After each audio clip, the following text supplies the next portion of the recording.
I'm sort of swapping roles tonight, and from organizer and being a thought provoker on this complex issue of flexible citizenships.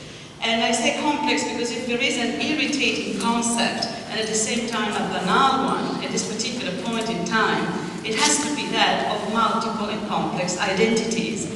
We live in an era of great fatigue with complexity. There is a great urge to return to simple, solid, basic beliefs, as if we had been so completely fed up by years of postmodern indulgence in things difficult.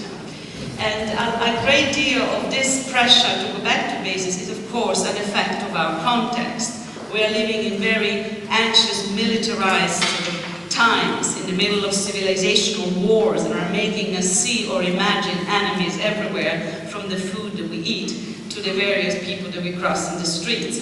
These are not times for self-reflexivity or for self-questioning. There are times for taking sides and count which side you are on. Sometimes I wonder what we look like if somebody could be sort of looking at our planet from the outside. We must look like a funny lot. Not unlike those characters in Woody Allen movies. If you remember an early Woody Allen film, when a guy says, "Every time I hear Beethoven's Ninth Symphony, I feel ready to invade Poland." And here we are forever ready to defend our borders by trespassing those of others. It's a peculiar type of anxiety that makes us so terribly aggressive and so terribly belligerent and so terribly sort of violent out of fear. Peculiar times, strange times. The depth of the anxiety and fear of dispossession that we're all sort of, even most well-balanced people seem to be suffering from, was manifested in our country in rather spectacular ways over the last month or so, due to the interventions of our very, very postmodern royal family. Her Royal Highness Princess Maxima's comment about the report by the Wetenschappelijk Raad voor de Regeringsbeleid, suggesting that maybe a fully rounded, complete and forever self-evident Dutch identity may not exist.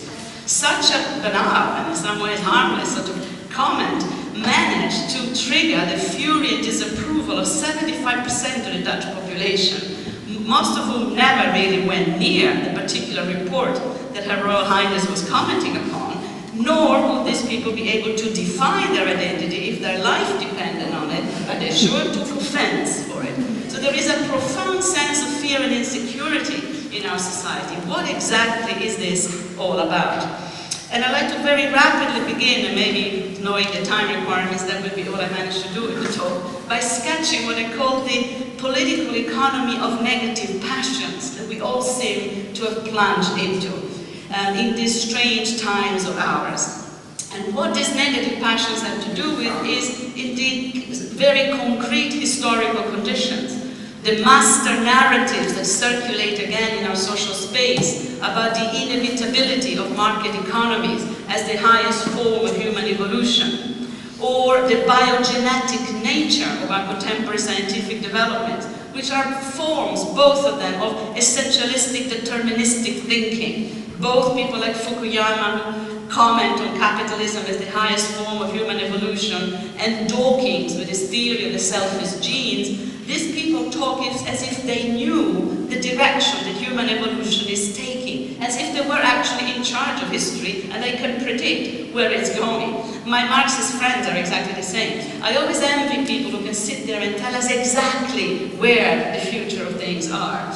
And I find that that degree of rough uncertainty and the brutality that goes with it, and rather offensive, but it seems to be working. Certainly living in times where such sort of heavy-duty deterministic narratives are circulating is not exactly uplifting. It doesn't exactly put you in a mood for dreaming of possible futures. The future is played out. Capitalism is here to stay. The genes are sort of tickling away. So why would I bother to actually invent scenarios for the future? There is none. So why don't we just resign ourselves to the banality of the present and carry on? These are depressing thoughts to begin with. They are rather negative elements of our historical conditions. Besides, we do live in very militarized social spaces under the pressure of extreme enforcement of security and escalating states of emergency.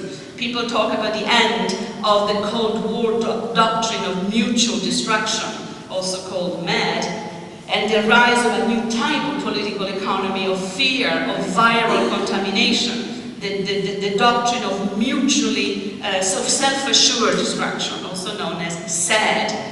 So nuclear paranoia has given way to viral politics. We need to be ready against any attack and any eventualities. The accidents and the catastrophes are definitely going to happen. It is only a question of time. The danger is imminent and imminent. It will unfold for sure. A graffiti on the walls of the Tate Modern Gallery in London puts it beautifully. After Cold War, global warming. The idea that Al Gore included. In this context, mass activism has been replaced by mass melancholia. After being mad, we are all sad. Or as a popular saying goes, God is dead, Marx is dead, and I'm not feeling too well myself. I'll not say that mournfulness and melancholias are necessarily negative states, but they do contribute to a closing down of the social horizon. I am of the generation that grew up dreaming of California essentially, but dreaming of possible futures. Dreaming, of course, is a vote of confidence in the future. It's a form of hoping for possible future scenarios. I find that kind of opening is missing from our historicity, and in that sense, a negative economy of emotions is breeding fear. It's really breeding a sort of deep anxiety and making it part of our daily life. While sort of New Age remedies of all kinds proliferate and the yoga planet expands to the point of a takeover, political economy, political theory is turning more and more to post-secular reflections about biopolitical concerns, about the life and death of the population, about which I return later on in the paper.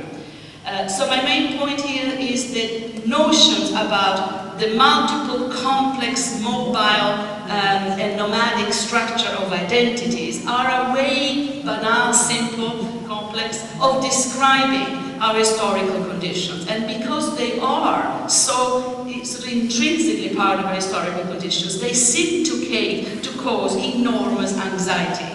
So in this paper, I would like to defend the thesis that there is a lot more that could be gained by shifting the way in which we approach the issue. That we actually could be looking at non-unitary, multi-layered, complex notion of identities, link them to practices of what I call flexible citizenship, and use all of this as a remedy against the fear and anxiety of our times. And as a scholar, a researcher, a person that believes in ideas and language, I would like to get a different rhythm back into a patterns of thought. I would like to get some of the swinging moods of my youth back in the way in which we engage in ideas. I would like to be able to say, if I can't dance, I don't want to be part of this revolution. I would like our thoughts to be free of this sort of paralyzing grip of this anxiety and fear, and to be able to reconnect to the profoundly cheerful and dynamic roots. I call them the affirmative roots of our thought processes. That is the more utopian part of me, but rest assured, I shall not go into there tonight. Now, the question about flexible citizenship is part of this discussion because it is at the core of the problems that I have highlighted in my original hypothesis. There is a non-unitary, multi-layered question of identity that has a connection to citizenship, and citizenship has something to do with the way in which we organize the emotional temperature of our social space. The classical models linked citizenship to a territory, to belonging to a state, and opposed citizenship to statelessness. If you know the work of Hannah Arendt on this, it's very foundational. The nation state, the territory, is absolutely definitional, structural in defining our citizenship. Now, flexible citizenship is a reflection of a very different world, our own, where the three basic units that used to compose citizenship, that is to say, one's ethnic origin or place of birth, one's nationality or relationship to the nation state, and the legal structure of actual citizenships, those three elements are delinked are disconnected and become recomposed or re-articulated in very different and sometimes unprecedented ways. We could go around the room, but it would take a week or so, and so compare notes on the people sitting around here, where we're from, what are we doing here, how we got here. I'm thinking of Maria herself, a post-communist subject, coming from Slovakia via New York, got into the Netherlands out of work and out of love, eminent citizen, not a national, the first woman to take care of the Dutch pavilion at the Biennale, under 40, by the way, and still holding, now I think recently became a citizen of this country, but had functioned perfectly well without citizenship until then. I look around at some of our colleagues and students who got here through Erasmus grants and Marie Curie grants and through different routes and routes that made you enter this particular political space, social space that is the Netherlands. But your nationality, your ethnic identity, your sense of origin and your citizenship are to a very large extent disaggregated. Very few of you may be born and bred and be able to trace your klomp-oriented origins and from the same place. My favorite Dutch philosopher, Lolenauter, used to say, I'm from Friesland, my first foreign language is Dutch, then comes English. And I think the extent to which even within so small a country as this, there would be enormous regional variation between the north and the south. So what does it really mean to be fully Dutch in this sense? So what I want to explore with you, without boring you too much, is three examples of this disaggregation of ethnicity, nationality, citizenship. Under three different cases, the effect of neoliberalism is the first, world migration is the second, and the specific situation of the EU is the third. And for each of these cases, if we get to them all, look at how citizenship gets recomposed in very interesting new ways.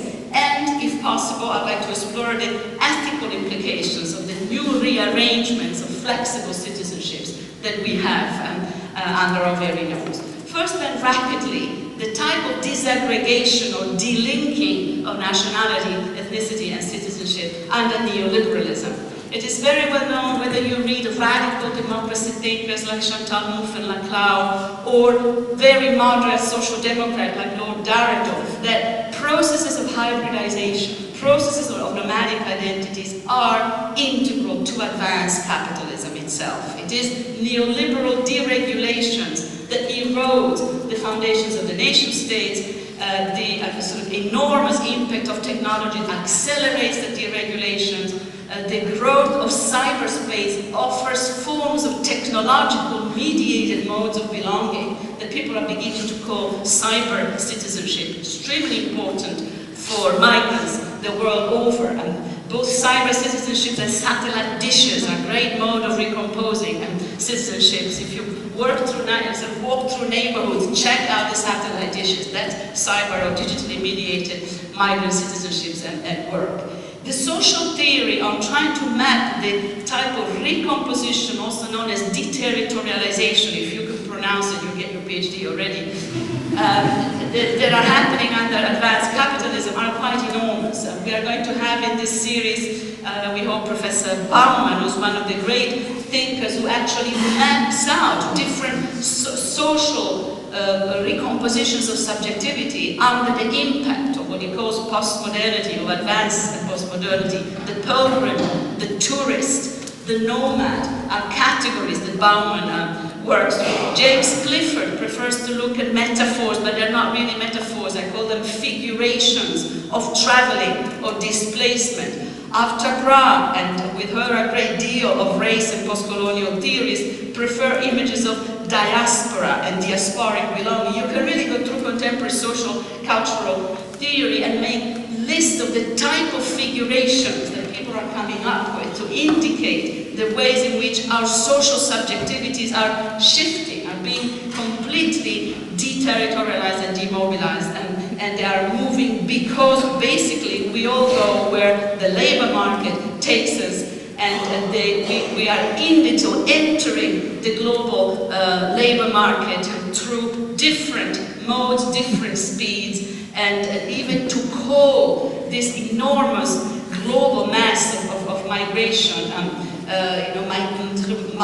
minorities at work, or marginals, or migrant, even call them migrants, argues Saskia Sassen, is a grossly inadequate definition. It's in fact a global movement that is absolutely structural to advanced capitalism.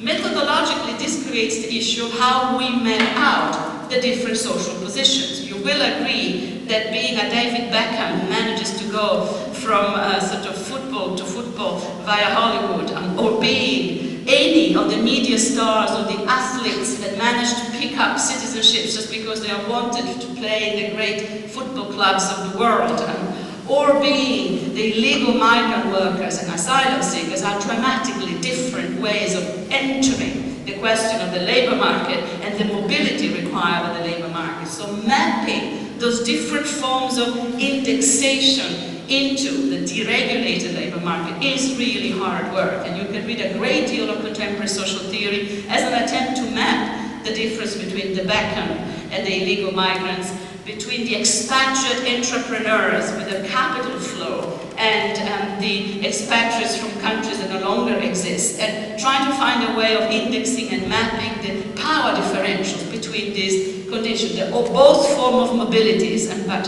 how different. So the second part, the second methodological challenge, is how to analyze the effects of this deregulated labor market on the type of subject formations that we have, and how they affect forms of inclusion, exclusion, and marginality. In other words, there is a neoliberal model of flexible citizenship that is purely opportunistic, and it is postulated across the market conditions, as Aya Wong put it. Is the man credited for inventing the term flexible citizenships. I can live anywhere in the world, provided it is close to an airport. And I can live anywhere in the world so long as I can actually get out of there, is a profoundly neoliberal statement that already, I think, require careful mapping. It is very privileged already to be able to move across and to be legal enough to actually fly in and out of lucrative sort of job position. So integral to the neoliberal flexible model of citizenship is the second case I wanted to draw your attention to, which is world migration or population flows. And population flows are organized along the same axis as capital flow and circulation of technologies, which simply means that we live in an ethnically very mixed world. And I can hear all of you saying, well, what else is new? Well, what is new about this is the degree and the extent of the phenomenon of world migration, the movement of population from periphery to center on a world scale, and the extent to which it is really tackling, not to say attacking, the cultural homogeneity of the European nation states, and having an enormous impact on the project of the European Union. Now, this kind of attack on the centrality of something that we could call dominant or centralized cultural identity goes well beyond and much further than just the pluralistic proliferation of minorities, as somebody like Kimlicka writes about. If you know Kimlicka's work on multicultural citizenship, that work presupposes a central dominant idea of citizenship and then minorities that get their rights, but that still lives pretty much intact, the center-periphery relationship. I think that what is happening in the analysis of world migration and capital flow today is that the center itself is being destabilized by the speed and the variety and the sheer quantity of minorities and population flows from the margin. As Altabra says, in fact, it's the very notion of what would constitute a real European identity, a real Dutch identity, that it gets into question. To quote Paul Gilroy, again, and the whole of race and feminist theory, if the margins are on the move, the center cannot remain the same. It's the very notion of, is there a center and what constitutes a cultural center, that actually gets into question. We call this a qualitative shift in the type of problem, and not just a quantitative proliferation of identities. There is something in the center that no longer holds. No identity is to be taken for granted anymore, and if there is no real center, there are no real margins either. So how do we recompose the relation or the equation between them? And this is where the third case, the European dimension, comes in. If the flexible citizenship model in the form of migration is a deconstruction of steady identities and a proliferation of possible alternatives, with the European dimension, we are getting to a framework where the new sort of mode of political participation pioneered by the European Union allow us to look at models of flexible citizenship in very creative way. But we need first to make a point of introduction.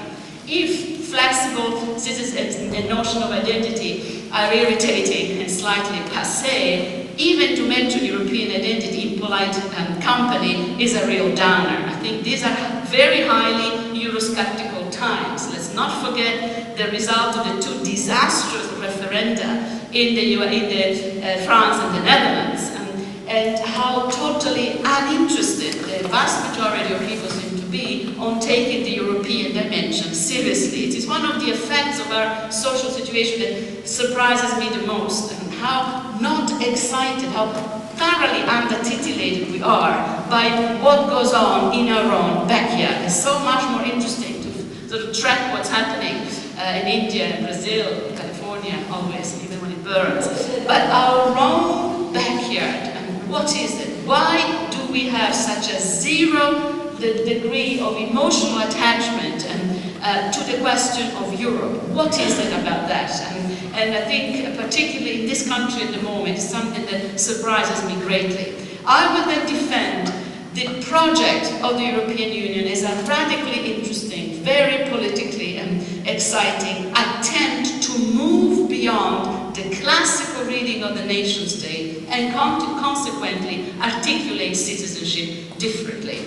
The EU is positioned simultaneously as another player in the global economy and as an attempt to actually construct very alternative social democratic social spaces. Globalization means that the EU is on the one hand trying to play aggressively neoliberal politics and policies in order to defend basically the labor market of you young ones out there, you Eurosceptical young ones. At the same time, the EU is also trying to counteract the aggressive neoliberalism of the American model on a number of key issues: privacy, telecommunication, genetically modified food, the environment, and in some cases, war. We are trying, and here the operative word is trying. Now, the European process triggers a number of very contradictory reactions, which Saskia Sassen puts admirably by saying that the global city, open and playing in the world, and the fortress Europe seems to stand face to face as two sides of the same coin. Stuart Hall, in his analysis of the resistance of people to the European Union, as well as the American suspicion of the European Union, argues that this reaction, this negative reaction, can be read as a defensive response to the process of deconstruction and reorganization of the European nation states. Isn't it funny how defensive we get of the nation states when we think that we're about to lose them or they're about to lose their power? We never cared about them before. All of a sudden, we're all terribly attached to it. There is a process of nationalist sort of paranoid fear that is simultaneously, argues Stuart Hall, anti-European and hyper-racist. The imaginary threat of illegal others, from the dangerous Islamic terrorist to the very useful Polish plumber, is haunting our social spaces. We are surrounded by the spectral presence of imminent threats of others of all kinds, and these others are our European neighbors. They're actually our European colleagues and friends from across the border. Now, the expansion of the European borders coincides with the resurgence of micro-nationalisms of all kinds.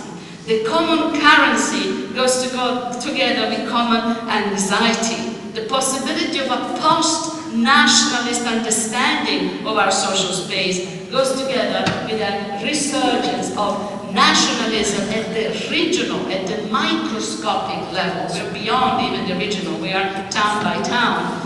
The disintegrations of the Soviet Empire is nothing by comparison to the disintegrations of countries like Belgium, about to go up in smoke. globalization and advanced market economies, and the return of archaic splinters of tribalism of all kinds. So, the idea of the opposing the EU is somewhat a form of a nationalist attachment to identities that we fear that we are being deprived of, is the hypothesis that I want to throw your way. And you may, of course, want to come back to this in discussion and disagree. But there is an element that is simultaneously anti-European, racist, and neo-nationalist or proto-nationalist. In response to this, I would like to defend then the idea of a European flexible citizenship by quoting as my guiding light the work of Etienne Balibar, who argues that European space, that Europe is a transnational space of mediation of and re-elaboration of our own history. We are the place that has had to learn from our own dramatic history, a wonderful history, a dramatic history. A history where imperialism and scientific discoveries work hand in hand, a history where genocide and great discoveries work hand in hand, a history where the faces of Auschwitz, the events such as Hiroshima and Nagasaki are effects of our great scientific discovery, of our great advances, and also of the enormous violence that we carry as part of our mission of exploration and conquest of the world. We call Europe, argues Etienne Balibar, the place that has had to come to terms with its history. We have had to take stock of the good part as the greatly disappointing part. So a sense of both a responsibility, accountability for our history, and of having to move beyond it is the defining feature of the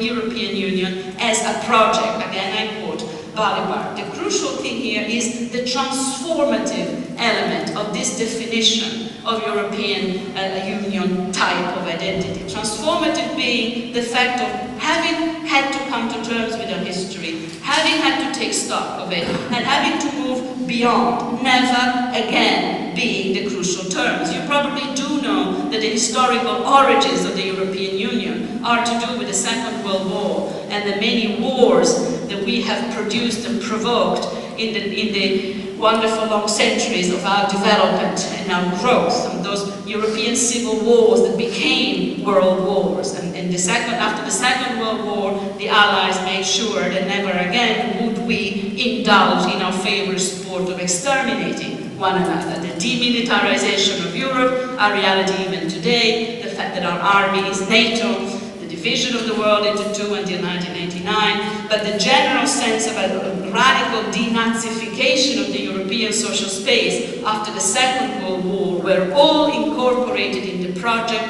of the European Union. Do not forget, it was the punishment that was inflicted upon us for our fascistic and Nazi-oriented leanings. It was not a present for the heavens, it was not a piece of self-indulgence, it was a piece of historical punishment, and it took us a very, very long time to come to terms with the reality of this European Union as a way of preventing the century-old virus of nationalism. If we take this seriously, I hope that you will be at least becoming interested in the political project of the European Union as something to do with the transformation of the old Europe into a new social-political subject, a social-political subject capable of actually being accountable for its own history. And this notion of a transformation, a transcendence from the old nationalist model to a post-nationalist model is at the core of what I find interesting in the European project. The definition post-nationalist comes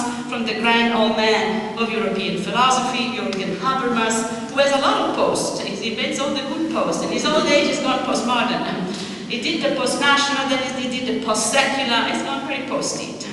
But Habermas, when he called already in the 90s for a serious European constitution, it was to defend the political project of Europe as a subject that would consolidate a public sphere that would strengthen a shared political culture of democracy, of welfare state, and of moral accountability for our own history. Now, the model of the flexible citizenship begins from this transformative understanding of what the new European identity could be, a post-nationalist understanding that would mean that citizens of the European Union would be any subjects living in our shores, in our midst, independently of nationality or national identity. The model of flexible citizenship, according to Ulrich Preuss of the Free University in Berlin, is a model of citizenship that is disengaged from the national foundations, that requires allegiance to a new kind of civil societies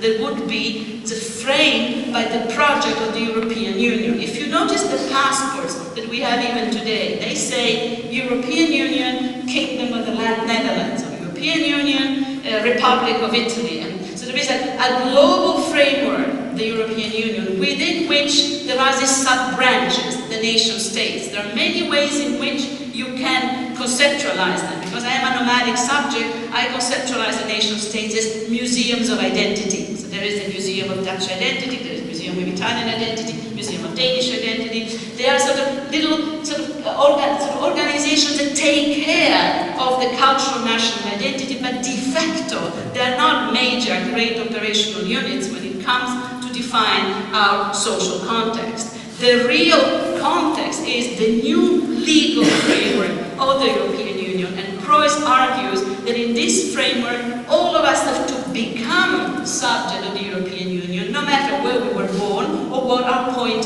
of entrance is. We have to enter a level called the European Union citizenship. Of course, if you're born here, it is slightly different, and it's easier, it's not so complicated. More difficult if you have to marry somebody to become so, but the process of becoming Europeans, in any case, is written into this model of citizenship. Flexible because negotiable, flexible because you could imagine, and Preuss and other theorists of flexible citizenship, you could imagine part-time citizenships, that our migrant population would be fully operational citizens for the amount of time they spend working here. No taxation without representation. If they work here, why aren't we voting? Why cannot there be an interim, part-time, time-bound notion of citizenship? If by citizenship we mean participation in a social sphere, independently of national identity, because that's a different moment in the chain. Now, in recent work on European citizenship, Sheila Ben-Habib from Yale University interrogates this disjunction between nation-state, cultural identity, ethnic identity, and citizenships, solidly grounded in a kind of Kantian mode of cosmopolitanism. Sheila Ben-Habib sees this moment of recomposition, flexible recomposition of ethnicity, nationality, citizenship, as a way of radically extending the democratic boundaries of citizenships across national context into a transnational sphere. She's extremely enthusiastic about this extension of democracy transnationally, and she's very, very enthusiastic about the extent to which the recomposition of nationality and citizenships cuts across the nation states. One of the things that Ben-Habib comments upon is the extent to which today a lot of cities, the city of Amsterdam being one, are activated, their medieval charts of rights against the regulations and laws of the nation states. For instance, in case of asylum laws, and you get cases of the cities taking in asylum seekers that the state does not want. This has been a very interesting case where, in fact, the ancient legal platform, the charters of the cities, which were in some cases given out in the year 800, I don't know when the city charter of Utrecht was, but a long time ago, those legal platforms can be activated against the nation states in the context of the European legislation, the European Union, because it is a larger subject that allows for this kind of recomposition. Enough of this, I think you get the idea of how, in the European context, the model of flexible citizenship, recomposing nationality of territory, sense of ethnic or cultural identity and citizenship could be activated if there were the political goodwill to do so. I don't need to tell you that there is no political goodwill to go in this direction, so we will consequently go on with the European Union that does nothing but regulate our food and gives us Erasmus scholarships. We cannot complain, but it is minimal. The whole idea of flexible citizenship would require a fully fledged political understanding and political project of the European Union, which for the moment seems to be shelved, but I hope we shall return to it in the course of the next generation. Rapidly then, from these three cases, the ethical implications of these three different ways of doing flexible citizenships, and then conclusion and whatever. The neoliberal model of flexible citizenships produces a form of what people have called bio-citizenship. It's also called the neoliberal politics of life itself. One of the great centers for the elaboration of the political theory of the politics of life itself is the London School of Economics, where a group of very interesting thinkers gathered around Nick Rose and in connection to Paul Rabinow in Berkeley are looking at the proliferation of discourses that take life and our living organism as the target. The source of reference here is Michel Foucault, his work on biopower, which is extended by Rose and Rabinow in a very sort of ethical direction. Ethical here being a form of self-government. Basically, we have to develop a sense of responsibility for our own biogenetic capital. We have to take responsibility for our genetic bio-existence.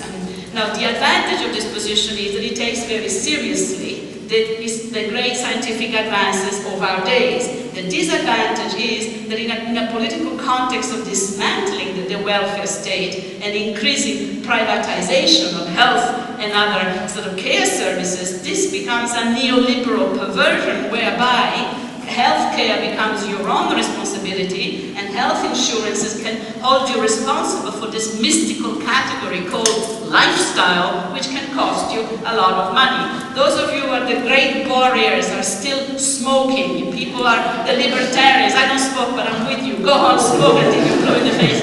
Don't give up. Those of you who refuse to go to the gym, they say, no, I'm going to stay home and drink gin and tonics until I explode and see if I care, if my liver gives in. Good. Great warriors of human bio-liberations.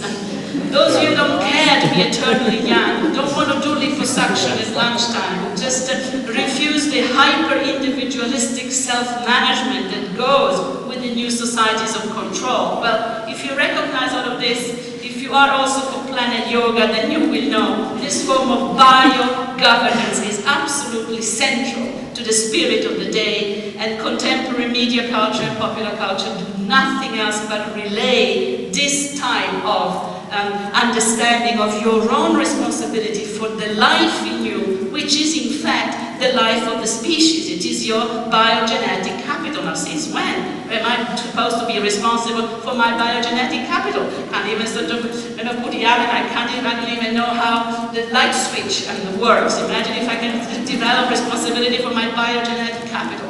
And yet, biogenetic citizenship would be indeed taking full responsibility for this life itself, with a footnote that, of course, given the contemporary structure of advanced capitalism, biogenetic capital is precisely the big capital of today. I think what contemporary capitalism is interested in is absolutely stem cell research and biogenetic and sort of information, whether it is in human, in plants, or in animals. We really do trade in the fibers of life itself. Our wonderful university is one of the great players in this type of research as well. Also denounced as biopiracy by ecological warriors and fighters like Vandana Shiva. This type of sort of emphasis on the politics of life itself is a way of really zooming in on the rather pernicious forms of contemporary power locations and how power works in the very structures of our own bioorganic existence.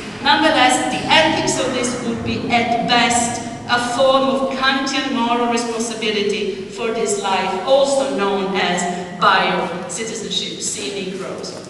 Second level, in relation to world migration, quite a different type of ethics, and very, very central, it seems to me, to the project of our pavilion in Venice. And it is the ethics of survival, also known as the politics of bare life. Now, when Foucault theorized biopower in the early part of his work, he was not only referring to the government of the living, to the life he knew, that has this incredible vitality that the system needs to compose and format. Foucault also spoke very openly about biopower as that which enforces ways and practices of dying. The issue is not only who will live on, but who do we allow to die off, who is simply left to die. Biopower and necropolitics are two sides of the same coin. A lot of contemporary scholarship talks about thanatopolitics as well, necropolitics. Life in itself can be a very threatening force. We know this from epidemics. They always come from the sky. It's the bird flu this year, but there's all kinds of other epidemics and viruses going on. One virus in computer has brought down the server in our faculty. We've been without emails for 2 days because a foreign element entered our system. There are all kinds of viruses affecting all kinds of organisms. Death, or the necropolitics, the necropolitical management of living, is all around us, from vitamins to the organization of industrial scale warfare to the type of global conflicts we are involved in, where there are particular types of bodies circulating among us, which are the bodies of suicide bombers, who are actually very interesting body machines if you really think what kind of a body that is.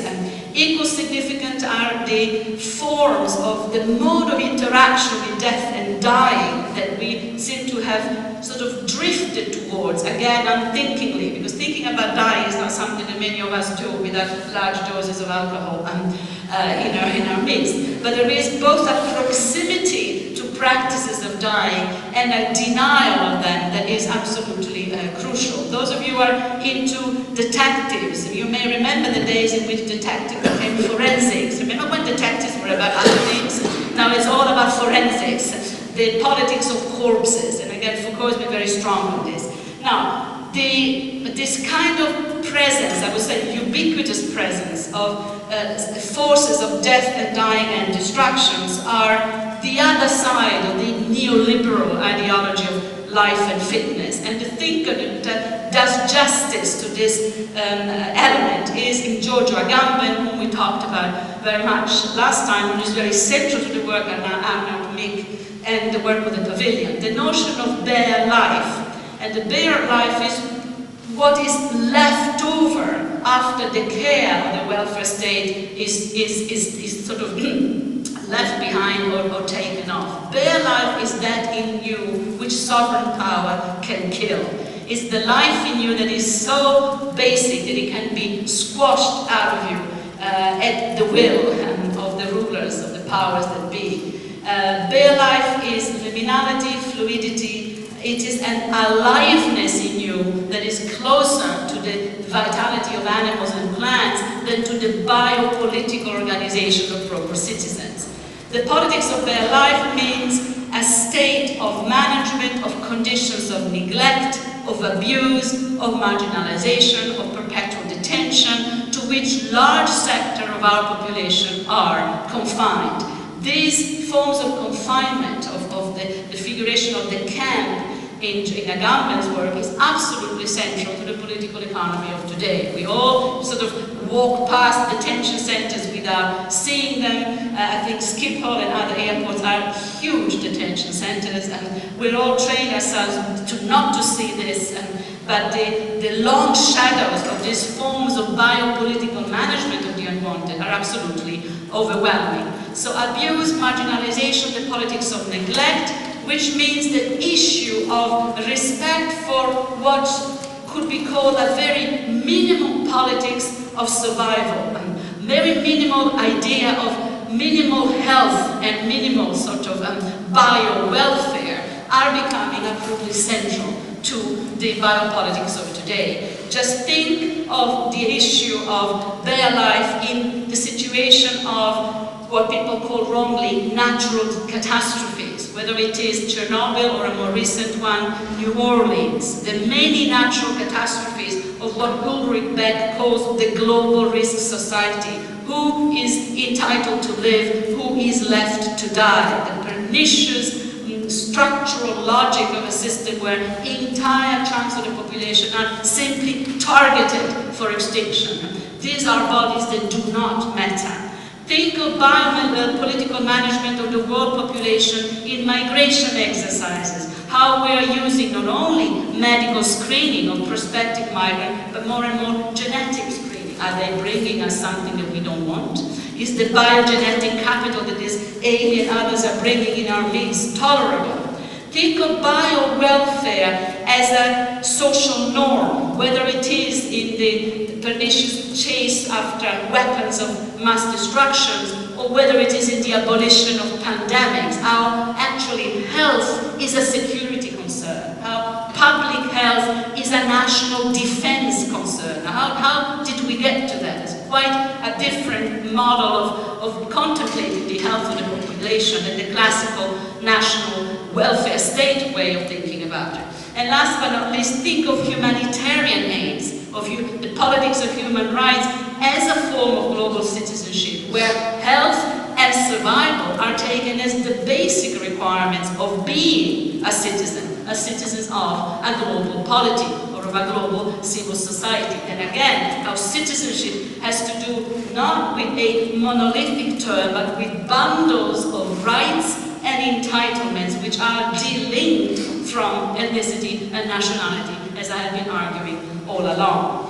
So technologically mediated, post-national, biogenetic, you see citizenship as being disaggregated along multiple axes. And what is very interesting about the case of world migration and the politics of bare life or survival is how citizenship gets recomposed along the shifting axes that are redefining what it means to be human. It is changing understanding of what constitutes a human being that actually determine how we are going to then define bio-citizenships. Bodies that do not matter, body left to die, are bodies that cannot carry any biopolitical understanding of new citizenship. Now, the third model, the EU model of flexible citizenship, imposes a different type of ethics, and that will be the last point and my conclusion. To go back to the report that excited Princess Maxima and distressed the population of the Netherlands, the report that repositions citizenship in terms of active participation and identification, that wonderful report that was actually researched by very eminent scholars and colleagues of ours, including Maria Grevers, to mention one. That report subdivides identification into three different kinds. Functional identification with your country in terms of being able to function in it. It means being able to get an education, catch a bus, or I know from Maria who had to do her burgering course, how to make a cup of coffee properly. Functional identification with the place that is hosting you. Second mode of identification is the normative identification. You respect the rules, the regulation, and the laws, including cultural norms about sexuality and the management of the private sphere. Third, emotional identification. Getting attached to the place, developing a social imaginary that is positive towards the country in which you live. Now, I find all of these perfectly normal and reasonable and very adequate way of addressing the issue. It is on the side of the people who are completely identified with their own culture, the people who are coinciding with those functional, normative, and emotional requirements. On the part of those people, a different operation is required, which is taking a necessary amount of distance from those familiar, cherished, habitual, everyday images, representation or sense of identity. Not enough has been said about the necessity of disidentification as a step towards a healthier, I'm using biopolitical language, relationship to otherness.